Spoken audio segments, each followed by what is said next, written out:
Alors oui, on va recontextualiser. On va recontextualiser effectivement. Donc Ayako, l'enfant de la nuit, qui est donc la nouvelle version, voilà, la réécriture, comme c'est le terme qui correspond le mieux, une réécriture de ce titre de Tezuka, qui déjà, de base, t'as la nausée quand même quand tu le lis parce que c'est fait exprès. Voilà, c'est un titre qui est là pour te bousculer. C'est pas un titre pour te caresser dans le sens du poil. C'est un titre qui est là pour te montrer certaines facettes de l'être humain dans des contextes historiques très particuliers. Mais là, effectivement, comme c'est une réécriture, oui, on va pas faire un copier-coller de Ayako. Moi, Ayako, le titre de Tezuka, je l'ai lu, je l'ai dévoré avec une avidité incroyable et en même temps, je me disais, mais je me fais du mal à le lire parce que je me sens mal quand je le lis, on se fait du mal, mais j'arrive pas à m'arrêter de le lire. Et je suis dégoûtée de ne plus l'avoir en main puisque c'était chez un ex que je l'avais lu, c'est chier. J'aurais dû lui voler ses mangas. Il a été réimprimé, achète-le dans sa grosse version pavé. Ah oui, oui, en plus, Fumble, il nous l'avait montré, son gros pavé là. Et du coup, là, j'étais extrêmement intriguée et je voulais vraiment savoir à quoi allait ressembler cette nouvelle version d'Ayako et la manière, du coup, déjà de se réapproprier un style totalement moderne, car donc on est face à Kubo Kurin, qui a priori est un artiste qui fait des trucs très coquins. Voilà. Est-ce qu'on peut aller jusqu'au mot hentai? J'ai pas fait de recherche parce que j'ai pas osé. Oui. Si, on peut y aller. Ok, on y va. Putain, je voulais pas aller vérifier. Je voulais pas.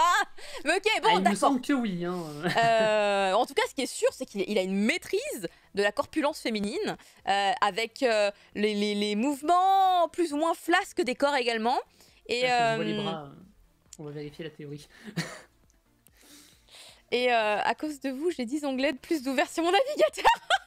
On fait ouvrir des onglets aux gens qui vont aller chercher des trucs. Donc oui, Ayako, l'enfant de la nuit, c'est beau, mais c'est pas tout le temps très beau. Hein. Il y a des illustrations, je trouve que ça pourrait être un peu plus perfectible.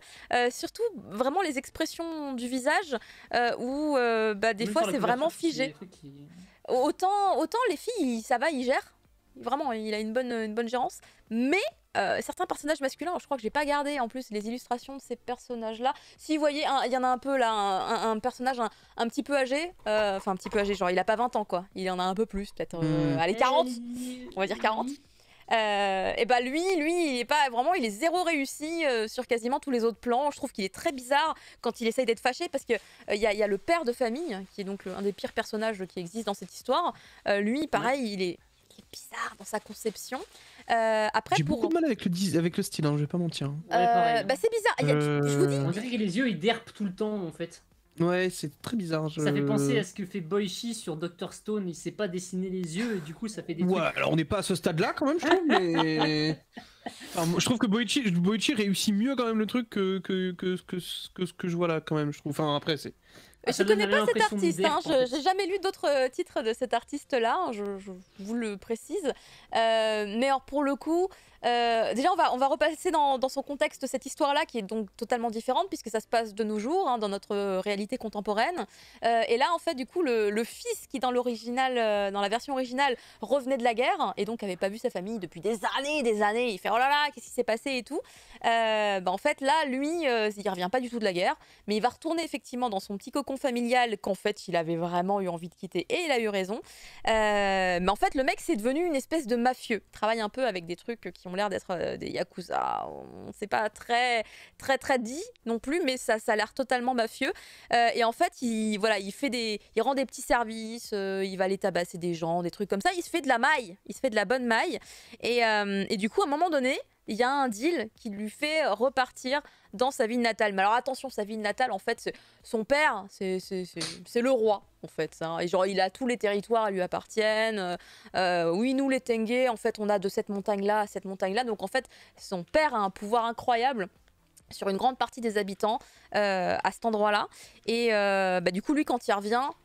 il revient, il est à la maison. Dès qu'il arrive dans la ville, il est à la maison. Mais là, on commence à découvrir l'envers du décor. Et c'est ça que je voulais voir. À quel niveau c'est pareil ou pas. Méga ultra cringe, bien évidemment. Le père de famille qui est le personnage le plus horrible et infect que tu aies pu lire. Puisque déjà, il aime pas ses enfants. Il aime pas ses fils. Il leur crache dessus à moitié. Il fait pourquoi t'es revenu? T'avais qu'à rester loin de nous et tout. Tu fais ok. La mère qui est en mode non mais c'est notre enfant quand même. On peut être content de le revoir et tout. Non, le mec il lui crache dessus et tout. Tu fais bien. T'as le fils aîné, c'est une ordure. Il a vendu sa femme. C'est-à-dire que sa femme, il l'a donnée à son père. Comme ça, son père il baisse sa femme. Enfin, tu fais oh là là, mais. Mais du coup, ça ressemble trait pour trait à ce qui se passe dans l'œuvre originale d'Ayako. Ouais. Donc jusque-là, tu te dis, voilà, c'est legit de reproduire ça comme ça. Et c'est là que tu commences à faire le compte des enfants.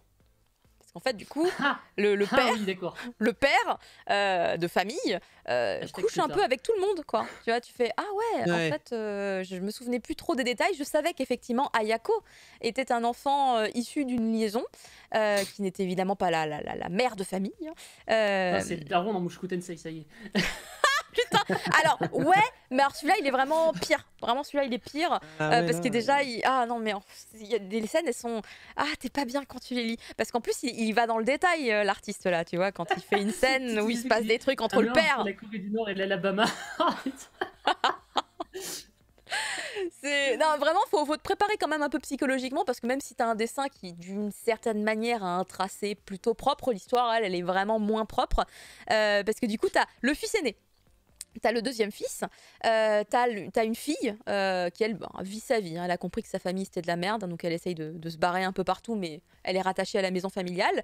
Donc t'as ces trois-là qui sont plutôt grands, mais le fils aîné, genre il 40 piges, hein, j'ai l'impression. T'as un quatrième enfant qui a l'air d'avoir quoi, peut-être 11 ans ou un truc comme ça. Bizarrement, ils l'ont fait genre vraiment flippant et cringe au possible.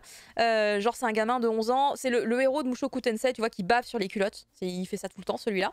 Donc, il est très dérangeant. Très dérangeant. Puis, c'est vraiment, il donne envie de vomir. Ce pauvre personnage qui pourtant n'apparaît que 3 fois dans ce tome 1. T'as la fille légitime eue avec la bonne de la domestique, tu vois. Alors, elle est traitée comme de la merde. Elle a 17 ans au moment où on commence l'histoire. D'ailleurs, c'est celle qu'on voit avec un uniforme scolaire à droite qui protège la petite Ayako. Puisqu'en fait, Ayako, c'est une enfant qu'elle aime beaucoup. C'est sa sœur, du coup, c'est sa demi-sœur, puisqu'ils sont liés par le sang. Et en fait, cette jeune fille s'appelle Orion. Orion, en fait, elle va être totalement différente, je trouve, du coup, de l'œuvre originale. Là, on va être sur une des premières différences, puisqu'elle va être très importante finalement dans le scénario. Je me souvenais vraiment pas qu'elle l'était autant avant, donc je pense que ça fait partie des différences. Et du coup, en fait, elle va être on va dire le lien avec notre héros qui revient dans sa ville natale, qui s'appelle Jin. Et en fait, on découvre qu'ils ont une promesse ensemble parce que elle vit une vie de merde. C'est l'esclave de la maison. C'est l'esclave de la maison littéralement. Et la toute dernière, donc Ayako, qui est l'enfant de la liaison entre donc le père de famille et la femme du premier fils. Parce que le premier fils, il a vendu sa meuf à son père pour avoir des territoires. Tu vois, tu fais ok. Oh, c'est bien, c'est sale, tout va bien. Et en fait, tu vois la jeune femme en fait qui s'appelle Suzue, elle au début, tu dis oui, elle a l'air de terriblement avec difficulté vivre cette situation, puis en fait, tu découvres que en fait, elle en profite bien et que, en fait, même, tu vois, elle complote un peu contre son mari et tu fais, oh là là, putain, mais il y en a pas un pour rattraper l'autre, c'est terrible. Et il y a la petite Ayako au milieu de tout ça. Alors, je trouve que dans cette histoire-là, elle m'a l'air vachement plus protégée. À ce niveau-là, j'ai l'impression que cet enfant est déjà, tu vois, elle a cette Orion qui est tout le temps avec elle, qui la gère, elle lui fait son bain, elle lui apprend les étoiles, etc. Elle est vraiment avec elle. Et dès qu'il y a quelqu'un qui pète un câble, parce qu'apparemment les gens sont tous complètement fêlés dans cette famille, genre le frère aîné, il se balade dans la maison, il croise Ayako, il va la tabasser. Ça n'a pas de sens. Ça n'a pas de sens.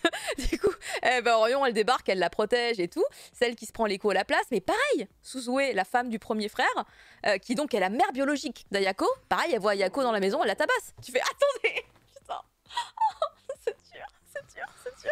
Donc ça part sur ça c'est les bases. Bité au bout de sa vie.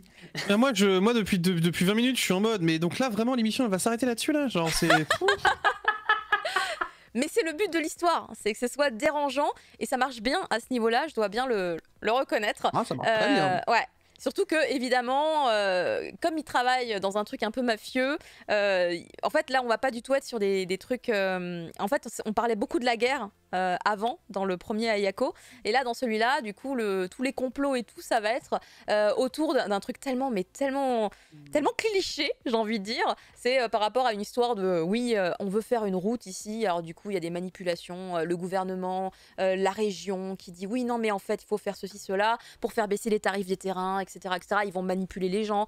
Et du coup, au milieu de tout ça, il y a ces espèces de mafieux qui du coup sont avec une députée ou je sais pas quoi, et du coup la députée, son but c'est de vendre pour pouvoir faire une route, etc. Donc il y a un autre gars dans l'histoire qui en fait lui est en train d'essayer de se faire de la thune en disant non, vous devez pas vous laisser faire et vendre à bas prix, nanana. Enfin, tout le monde manipule tout le monde. C'est très cringe à ce niveau-là aussi. Finalement, il y a personne qui est vraiment très sain. Orion, la jeune fille, c'est limite une des plus pures et elle en bave. Jin, finalement, qui est un escroc aussi, il a l'air d'être quelqu'un de bien, dans le fond. Je sais pas ce qui va se passer avec Ayako à ce niveau-là. Je me demande, est-ce qu'on va complètement changer le scénario ou je suis très... Je sais pas trop comment ils vont décider de continuer cette histoire. Elle n'est pas prévue pour durer non plus trop longtemps. Mais... il y a des vrais trucs, tu vois, il y a des gens qui crèvent et tout, on n'est pas chez les bisounours, hein, ça vous l'aviez compris, déjà avec tout ce que je vous ai expliqué sur les bases de cette histoire.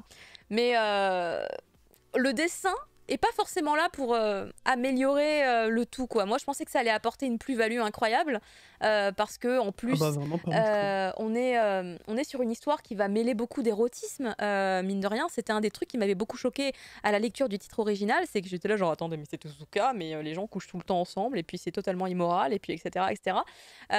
Et en fait là, pour le coup, je me disais avec un beau dessin, peut-être qu'il va y avoir un truc en plus. Bah non, pour le coup, pas vraiment, surtout que, bah, je sais pas, il y a des trucs dans l'anatomie qui me gênent. Hein. Je suis là... Des fois, les dessins sont super beaux. Moi, ça me gêne déjà, même la couverture. Ah ouais. Ah non mais moi de toute façon depuis tout à l'heure moi je suis en mode le titre m'intéresse absolument pas, hein, c'est terrible. Hein.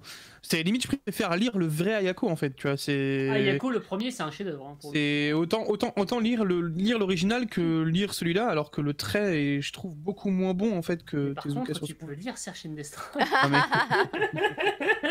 Bah moi j'ai quand même envie d'aller voir quelle est la fin qui va être proposée sur cette version là, parce que bah du coup ça y est, j'ai lu le tome 1, donc moi ça a attisé ma curiosité. J'ai l'impression que ça prend un chemin un peu différent, parce que Ayako a une fin quand même pas hyper cool. C'est pas que c'est totalement tragique, mais c'est pas une fin où t'es souriant. Alors, et tu dis je sais pas quelle version de la fin tu as lu du coup. J'ai lu la première édition. Pourquoi il y a eu plusieurs fins selon les rééditions? Ouais. Non, ça je savais pas. Comme Dororo en fait. Mais non. Qui a deux fins différentes. Sérieusement? Ouais, t'as une fin dramatique et t'as une fin plus heureuse. Ouais, plus édulcorée, ouais. Mais non. Sérieux? Si. Ouais. Alors moi j'ai lu le premier truc édité en France. C'est celui-là que j'avais lu. Alors je sais plus quelle version il y a dans cette édition là.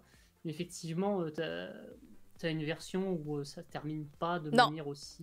Je me souviens que j'étais pas forcément très joyeuse à la fin de la lecture, mais ça m'a laissé un goût amer. C'était réservé au magazine de publication et une qui était réservée au volume relié. En fait, mais c'est incroyable, mais quelle idée de faire un truc pareil. Je sais plus, pourquoi c'est Tezuka, hein, c'est les années 80, je sais pas. Ça n'a aucun sens. Bref, en tout cas, cette version-là ne m'enjaille pas des masses, mais j'ai quand même la curiosité d'aller voir ce qu'on va nous proposer au final. Par contre, effectivement, je risque de grave switcher vers la version refaite, hein, le gros pavé évidemment de Ayako par Delcourt. Et d'ailleurs, tout ça, c'est chez Delcourt aussi, hein, pour le coup. Bah oui. On y est, mais c'est logique. C'est logique. Il coûte combien ton tome de Ayako Ayako, Enfant de la nuit. Je crois que c'est un format normal. Attends, je te vérifie ça. Oh, putain, je vois la couverture du titre d'origine. Ayako, l'enfant de la nuit. On part sur un tarif qui n'a pas l'air d'être affiché. Attends, que j'arrive sur la bonne page. 9,35 €. Ok, donc c'est le même que pour Search and Destroy. Et il est totalement 16+. Hein. A priori, là, il est... Du coup, j'ai pas le manga dans les mains, donc je pouvais pas vérifier, mais a priori, de ce qui est marqué sur le site, âge conseillé 16+, ça veut dire qu'il doit y avoir peut-être le tag public averti quand même quelque part, et c'est nécessaire. C'est marrant, ce changement de prix chez l'éditeur pour des titres qui...